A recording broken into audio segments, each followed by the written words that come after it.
Well, joining me here on the chancel steps now are three of our education staff ministers, and I hope that each of you already know Darren DeMette, our minister to students, and Joan Hammonds, our minister to preschoolers, and Julie Gerards, our minister to children.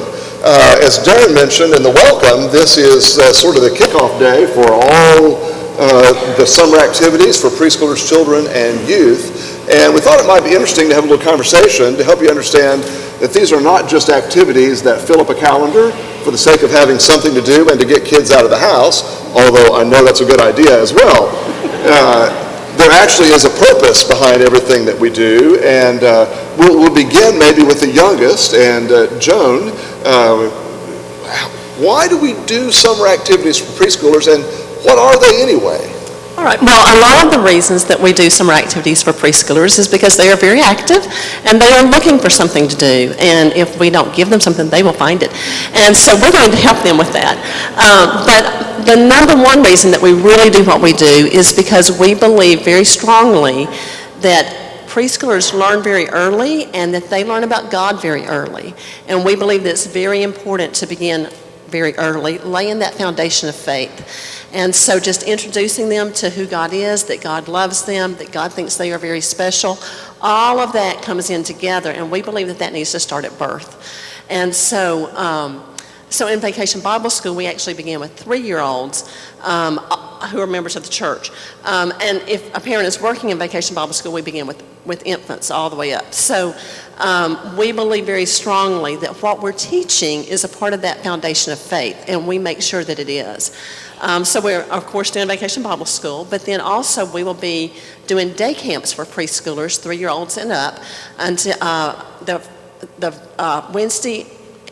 every Wednesday in July, beginning at 9 o'clock in the morning and finishing at 12 noon. So we have a lot going on for them that's hopefully age appropriate for them in the sense of how much time they need to spend in something like that.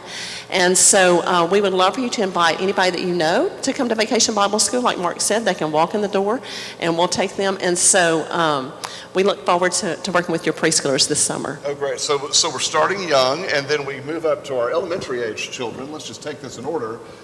Julie, you do a variety of things in the summertime for including Vacation Bible School and cooking camp and preteen camp, and what's behind all of that?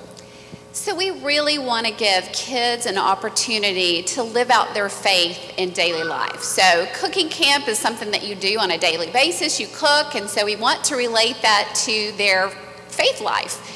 We have a Bible story, we talk about serving, we talk about being hosts and hostesses, so it's a great way to tie in faith to their everyday life.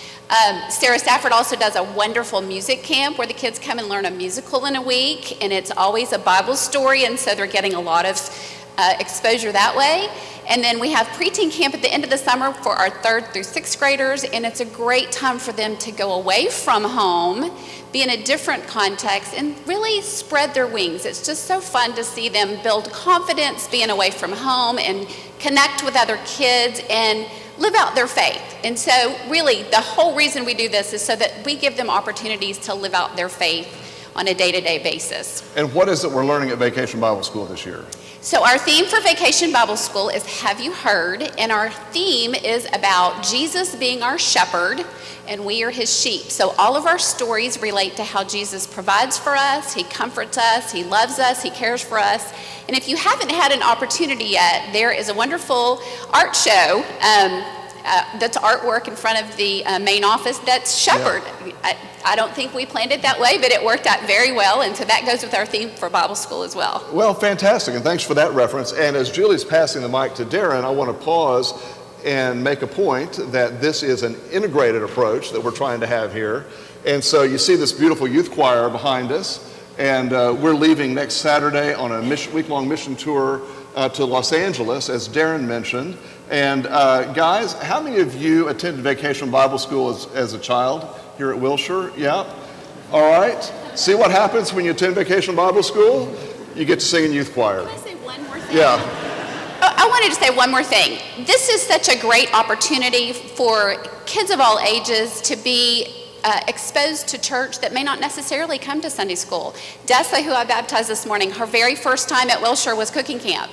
She came several summers with her cousin Ann Maripolsky when she was an intern here. So it's a great way to introduce kids to church and have them know that it's a wonderful, loving, caring place for them to be. Fantastic. Okay, so Darren, things really ramp up for student ministry in the summer. Give us the quick rundown. What are you doing besides a youth choir tour, and why does it matter? Sure. We have kind of different levels of activities that we do during the summer. Some of them are just simply about building the community and hanging out together and getting to spend life together. Part of the reason for that is we've got lots of different schools represented from the teenagers go to, about 40 or so different schools. During the school year, we can get a bit spread out. They are very busy, lots of activities going on, sports teams, plays, musicals, you name it, they're doing it. And so a lot of times the connections get a little bit fractured. So a lot of what we do during the summer is just try to reconnect with each other. And so we have lots of activities that are just about getting to know each other again and reforming the community and just being friends together. So that's a large portion of what we do. We also have some mission activities that we do during the summer, weekly activities. On Mondays, we go and visit the residents at C.C. Young Nursing Home. And then on Tuesdays, we partner with various of Wilshire's mission partners to go out and do afternoon mission projects. Part of the reason here is just for them to realize that you don't necessarily have to go a long way away to be able to do some very meaningful work in the community. There are people in their own area code and their own zip codes that don't live like they do, don't live like we do. And it's important to go out and not just hear about that and not even just see that, but to go and do some hands-on work with that.